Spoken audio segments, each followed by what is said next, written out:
Сакам да ја предупредам македонската јавност дека повторно, очигледно, влегуваме во едно сценарио за креирање на провокации во ова собрание. Толку од коректноста која што вчера беше заговарана и на која што се повикувавме од страна на господинот Зоран Заев и од страна на господинот Талат Џафери. Зошто? Ако добро, почитувани представници на медиумите, внимавате, колегата Талат Џафери на албански се обраќа само спрема пратениците од ВМРО-ДПМНЕ, но не и спрема пратениците од Социјалдемократскиот сојуз.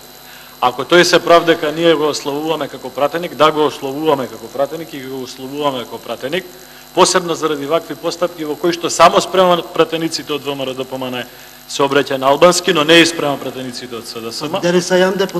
Заради тоа што Додека сум пратеник имам право да го користи албанскиот јазик овде на оваа говорница или на било кое место, но се уште според закон не смее да го користи албанскиот јазик од таму од кај што го користи, на тој начин крши и закон за употреба на јазици, и деловник, и устав на Република Македонија.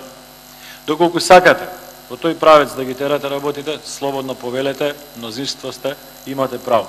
Но во тој случај ќе се отвори дискусија кој, зошто свесно го прекрши уставот најмалку во 3 члена. Кој, зошто тогаш најмалку во 27 членови од деловникот го прекрши и деловникот за работа на собранието.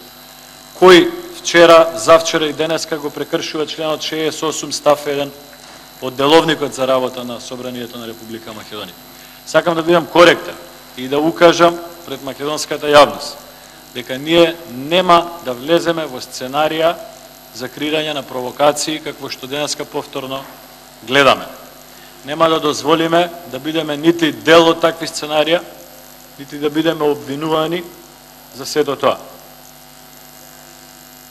Добрата волја од наша страна беше покажана вчера, ќе биде покажувана и во иднина, но само ако има коректен однос од страна на сите.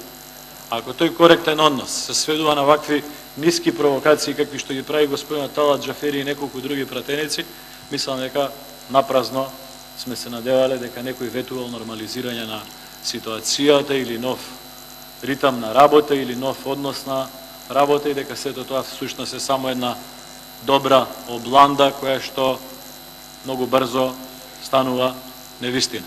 Затоа сакам човечки и честно да го кажам ова пред големиот број присутни новинари, пред сите вас како колеги, пред кандидатот за премиер на владата на Република Македонија, пред министрите.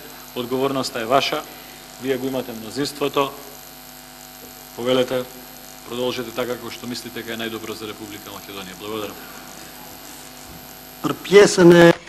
За делот на процедуралното што се однесува до мене, јас не знам како да ви се обраќам кога ми се обраќате како пратеник.